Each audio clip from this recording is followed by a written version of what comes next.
नमस्कार, स्वागत है आप सबका कीर्तमान एकेडमी यूट्यूब चैनल पर।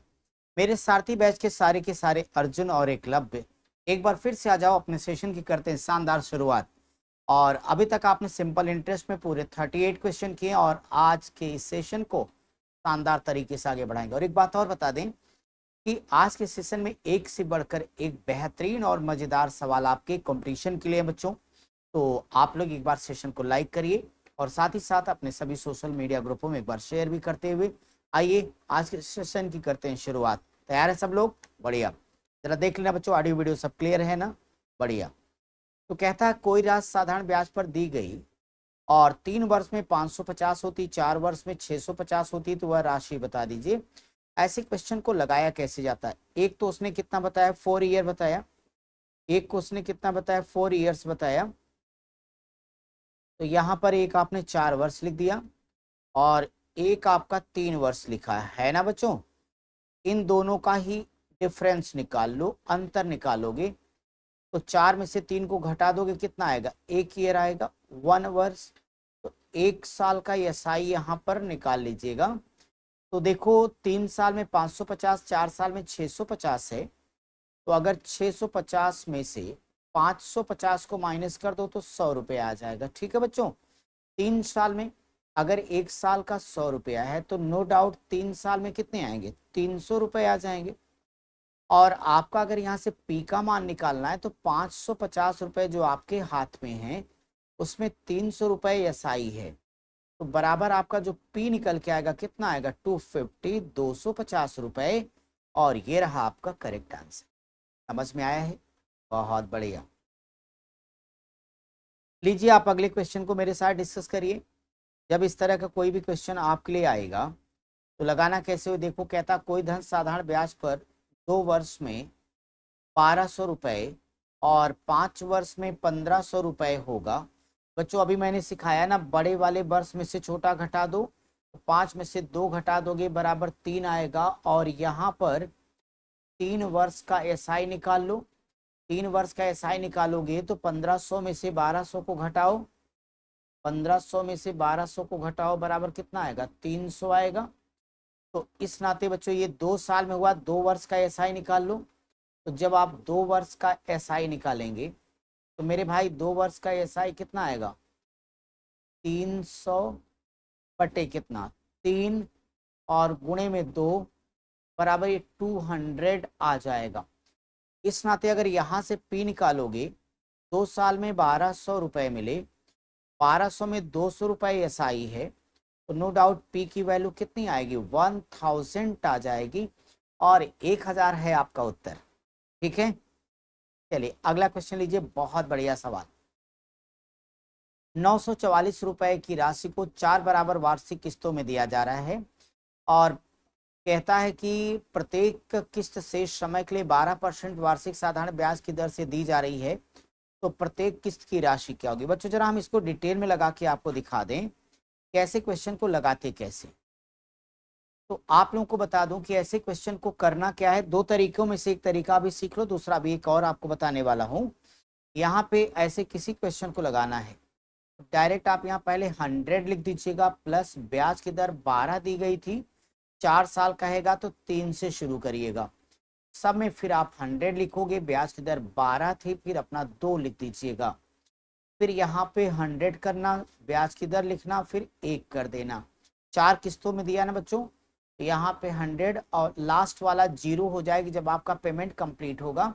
तो 12 3 36 यानी 136 आएगा। सब परसेंट में है, 12 दूनी 24, ये आपका 124 आएगा। 12 का नंबर 12, 112 हो जाएगा।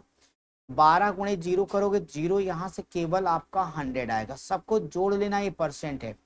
6 4 10 2 12, 12 के 2 हासिल, 1 2 3 5 1 6 1 7 आएगा। और ये 472% बराबर 944 944 है। तो जो हर किस्त होगी अपने आप में 100% के इक्वल होगी। हर किस्त अपने आप में 100% की इक्वल होगी। यहीं से काटो, 472 इकन्नम 472 दूना 944, 100 गुणे 2 करिएगा तो 200, 200 आपका आंसर आ जाएगा। बच्चों एक मेथड तो ये हो गया, दूसरा मेथड इजी है। दूसरा, अगर प्रत्येक किस्त का मान बताना तो y बराबर x into 100 into T plus कर देना आर टी ब्रैकेट में t-1 और अपान कर दीजिएगा 2 बराबर तुरंत आंसर आएगा। t-1 अपान में 2 कर दीजिएगा बराबर तुरंत आंसर आ जाएगा। यहाँ पर मैं आपको एक परिचय करा देता हूँ कौन क्या होने वाला है। बच्चों आप लोगों को परिचय करा दूं। चलो, y का मतलब एक किस्त का मान है। y आपका किस्त का मान हो गया, x जितना आपने कर्ज लिया ऋण का मान हो गया, और r और t से आप पहले से परिचित, समय उधर, सीधे सीधे आप लोग अपना आंसर लिख दीजिए। तो यहाँ से कह दीजिएगा प्रत्येक किस्त y बराबर x का मान 944 हो जाएगा, इनटू आप लोग 100 कर दीजिएगा, बटे में t का मान 5 है तो 100 पच्चे 500 ये हो जाएगा। 5 नहीं बच्चों 4 है, सॉरी।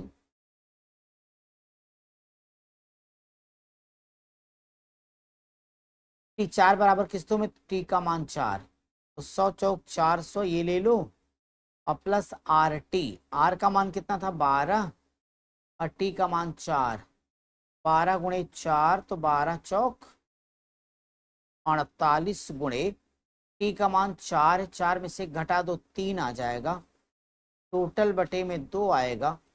टोटल बटे में जब 2 आ जाएगा ये, फिर कैलकुलेट करोगे 2 से बच्चों 24 बार चला जाएगा, 24 गुणे 3 72 आ जाएगा। तो ऊपर आपका हो जाएगा 944 गुणे में 100 कर देना, बटे में 400 में 24 3 72 जोड़ दो तो कितना आएगा 472 आएगा।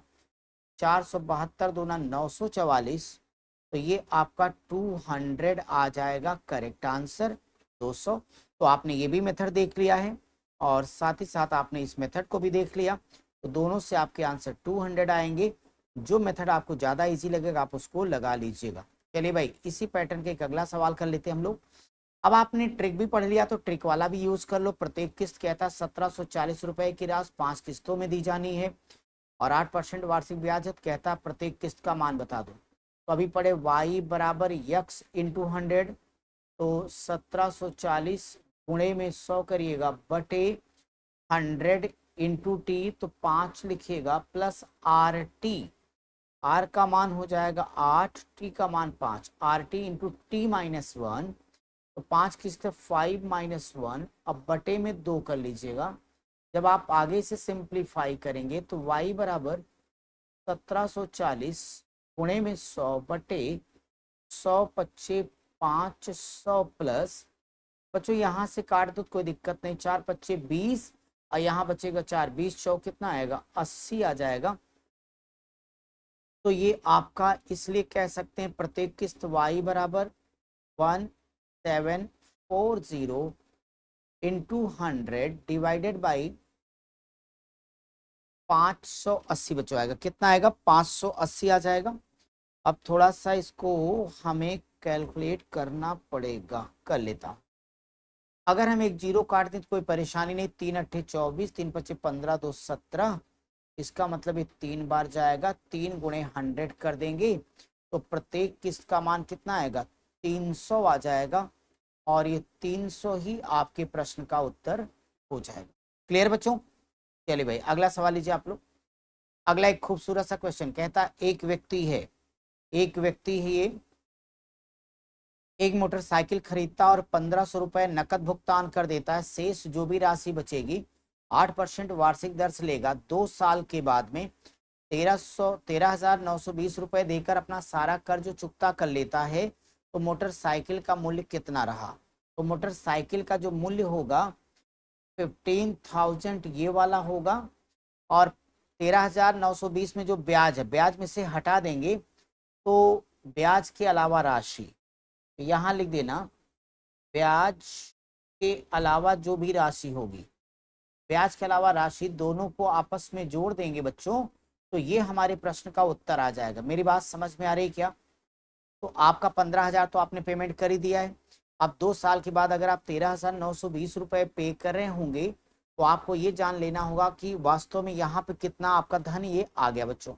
तो अगर आप 43 जैसे किसी क्वेश्चन को लगा रहे हैं तो 8% की दर से आपने ब्याज पे किया कितने वर्ष के लिए, मुझे ये सब तो बिल्कुल भी नहीं पता बच्चों।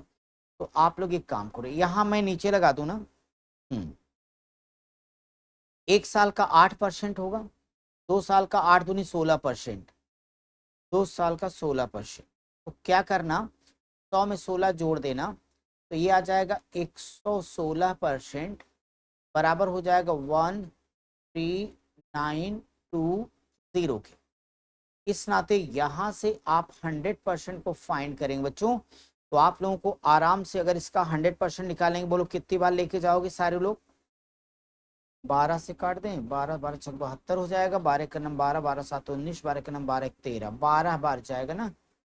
120 लिख दीजिए। 120 को अगर आप 2 जीरो से गुणा करा दें, ये 12,000 रुपये आएगा, है ना। तो आंसर आपका 15,000 रुपया आपने कैश पेमेंट किया था। उस दिन 12,000 आपका रह गया था जिसपे आपने ब्याज दे के 13,000 समथिंग दिया। फिलहाल आपने जो भी बाइक खरीदी थी उसका दाम था 27,000, यानी 27,000 रुपए। ठीक है स्टूडेंट, चलो भाई अगला सवाल ले लो। अगर इस शानदार क्वेश्चन को आपको बताऊं तो कैसे लगाना मेरे साथ समझिए, समझ में आएगा। कहता है कि 18,000 रुपए को 3 भागों में 2 3 4 के रेशियो में लगा रहे हैं। अगर पहले और दूसरे भाग को 6 और 8 की दर से लगाएं तो तीसरे भाग को कितने प्रतिशत की दर से लगाया जाए कि ओवरऑल 12% का साधारण ब्याज प्राप्त हो। कुछ करने की जरूरत नहीं बच्चों, ये तीनों को जोड़ दो, 2:3:4। अगर इनको जोड़ोगे 2 3 5 4 9 यूनिट का तुरंत हो जाएगा। बहुत ही शानदार मेथड सिखा देता हूँ कि ऐसे क्वेश्चन को तुरंत लगा लेना। क्या करना है, पहला दो भाग ब्याज की दर कितनी 6%, तो 2 × 6 करना। अगला 3 भाग है तो 3 × 8% है, प्लस अगला वाला 4 भाग है, कितना परसेंट ये नहीं पता तो R लिख दीजिएगा। टोटल भाग 9 है और कुल मिलाकर के आपने 12% की दर से लिया है। ठीक है, अब यहां से क्या करिएगा, हल कर दीजिएगा। 4 × R बराबर, ये आपका 12 है, 12 नावा 108, 108 माइनस 6 दूनी 12, 8 त्रिक 24, तो 24, तो ये कितना आ जाएगा 36, यानी 36 आने वाला, यही आएगा ना बच्चों। 8 त्रिक 24 ही ले लेना, और 6 दूनी 12, 24 26 36 हो जाएगा। तो आप लोग बोलिएगा 4R बराबर, यहाँ से आपका कितना आ जाएगा 2 आ जाएगा ये, और 10 से अगर आप 3 को घटा लेंगे, 10 में से 3 जाएगा तो 7 आएगा, 4 से काट दो तो 18 आएगा। तो ये तीसरा वाला कितना आएगा 18% आएगा, और ये जो 18% है, ये 18% ही आपके क्वेश्चन का आंसर है। ठीक है, क्लियर है, आगे चलो बच्चों। ओके भाई, अब ये एक बहुत ही खूबसूरत सा सवाल आ गया। ऐसे क्वेश्चन को लगाते कैसे मेरे साथ समझना।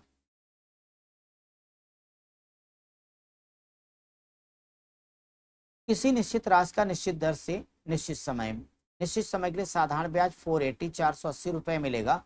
अगर मूलधन को 20% बढ़ा दोगे, दर को 5/3 कर दो, समय को 2/3, तो नया साधारण ब्याज क्या होगा।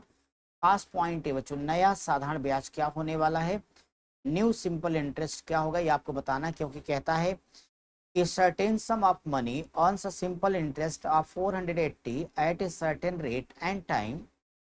If the principal is increased by 20%, the rate is reduced by 5/3 and the time is reduced by 2/3. What will be the new simple interest? आप लोग ऐसे प्यारे से सवाल को न्यू SI बराबर, जितना पुराना SI दिया उसको लिख लो।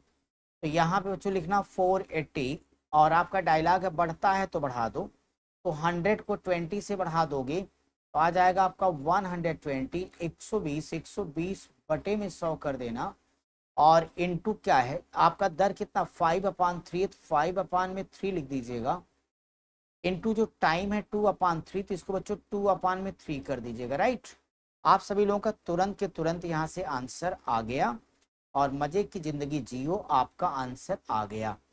तो 1 1 0 लेके इनको निपटा देते हैं। और इसको काट देते हैं, 3 चौक में 12 हो जाएगा। 3 से काट देता हूँ तो 16, 16 3 48, 16 × 4, 16 × 4 = 64, 5 दूनी 10, 64 के आगे अगर हम 10 लगा दें, मल्टीप्लाई कर दें, तो नया साधारण ब्याज कितना आएगा? 640 आएगा। 640 रुपए आपका उत्तर हो चुका है। कोई डाउट किसी को? चलिए अगला सवाल लीजिए, सेम पैटर्न का। कहता है किसी निश्चित धनराशि को निश्चित साधारण ब्याज की दर पर निश्चित समय के लिए निवेश किया गया है।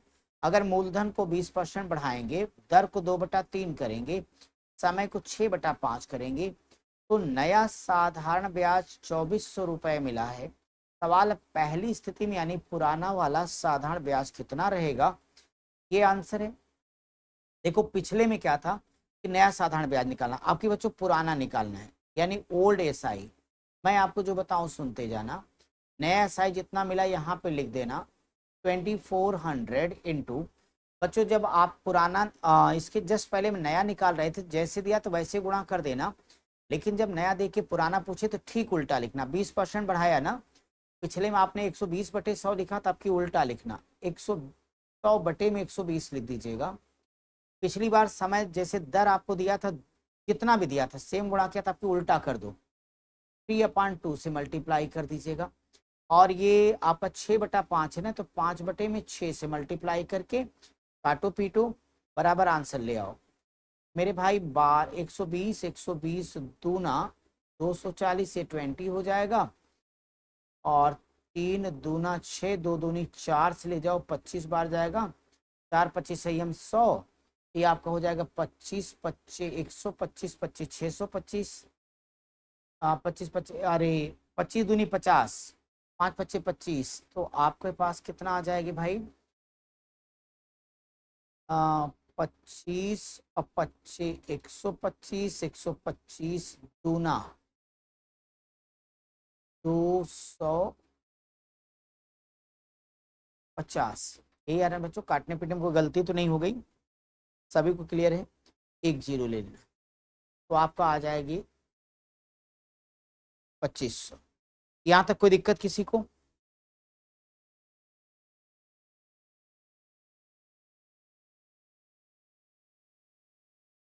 हो गया? तो जो नया साधारण ब्याज 2400 है, पहले वो 2500 हुआ करता था, या यूं कह लो पहले 2500 था, अब वो 2400 हो गया। चलिए एक बेहतरीन क्वेश्चन, आज चैप्टर का अंतिम सवाल हम लोग पढ़ रहे हैं। अब इसके आगे बच्चों हम लोग कंपाउंड इंटरेस्ट, चक्रवृद्धि ब्याज पढ़ेंगे। बहुत ही शानदार रहा ये टॉपिक। आइए देख लें, देखते हैं यहाँ पर। एक व्यक्ति अपनी कुछ धनराशि का 7% वार्षिक साधारण ब्याज की दर पर, दूसरा भाग 8% वार्षिक साधारण ब्याज की दर पर, और शेष भाग को 10% वार्षिक दर पर निवेश कर रहा है। एक साल में कुल 561 रुपए आ रहे हैं साधारण ब्याज के, तो उसकी कुल राशि कितनी थी? ये आपका सवाल है। ऐसे किसी भी क्वेश्चन को बच्चों लगाना है तो आपको थोड़ी सी मेरी बात सुननी पड़ेगी, बाकी ज्यादा नहीं। यहाँ पे SI/PRT/100 हो जाएगा। जब SI/PRT/100 हो जाएगा तो चिंता करने की जरूरत नहीं होगी इस सवाल के अंदर। तो कहता है ये क्या आपका SI है? SI भाई अगर PRT/100 मानेंगे तो आप हमें बताइए कि जैसे इस क्वेश्चन को आप लगाओगे, सभी को समझ में आ रहा है? तो आपका दर कितना हो जाएगा? PRT/100 आप लोग करोगे ना भाई, तो यहाँ से P कितना पता नहीं पता है? कहता है अपनी धनराशि का कुछ भाग। तो जो अपनी धनराशि का कुछ भाग नहीं है, एक लाइन छूट गई थी तभी वही चीज मुझे कंफ्यूज कर रही थोड़ी सी। रुक जाओ क्लियर कर देता हूँ। तो जो यहाँ अपनी धनराशि का 1/3 भाग था, है ना, तो यहाँ पे लिख देना 1/3 भाग 7% की दर से। समय 1 साल होगा, जाने दो। और इसके बाद जो अगला राशि इन्होंने दे रखी है, दूसरा भाग जो लिखा था बच्चों, थोड़ा सा टाइपिंग इसमें एरर है। दूसरा भाग 1/4 था। कितना था? 1/4 यहाँ क्वेश्चन में होना चाहिए। 1/4 भाग जो राशि है वो 8% की दर से प्लस में शेष राशि, जब शेष राशि निकालिएगा 1 माइनस 1/3 प्लस 1/4 बराबर 4 3 7/12, 12 में 7 जाएगा 5, 5/12 आएगा, तो ये हो जाएगा 5/12 और गुणे गुणे कितना ले रहा था ये 10%। इस सारा का सारा परसेंट है तो एक साथ परसेंट लगा देता हूँ, बराबर में 561 561 लिख देता हूँ बच्चों। हाँ, इसको हल कर लो, इसको हल करना तो और बता देना, 4 दूनी 8 हो जाए, 4 दूनी 8 और इसको काट देते हैं थोड़ा सा, तो 2 छक 12, 2 25 में 10 हो जाएगा, यहाँ से आएगा 7/3 और प्लस 5 दूनी 10, 10/6 प्लस 5 25 25, 25/6 आएगा, 25/6 आएगा बच्चों, 6 इसका था है ना, 12 वाली। चलो बटे में 6 आएगा, परसेंट लगा दीजिएगा, बराबर में 561 लिख दीजिएगा। जब आप लोग एलसीएम लोगे तो एलसीएम कितना आएगा, 6 ही आएगा, 3 दूना 6 तो 7 दूनी 14 प्लस में 10 और प्लस में 25 होगा, और ये बराबर में आपका 561 561 आ जाएगा। इसको अगर आप लोग हल करोगे 25 10 35, 25 2 3 6 7 9 ठीक है, 24 10 34 49, कुछ गलत हुआ क्या? तो आपके सवाल की शुरुआत में जो कहता है 1/3 भाग 7% पर हो गया, ठीक है, फिर 1/4 भाग 8% पर हो गया, इसके बाद में कहता है शेष भाग तो 5/12 ही होगा, 7/12, इसको कर दें 7/3 आएगा। अच्छा 4 दूनी 8, यहाँ से केवल 2 बचा था ना, यही छूट गया,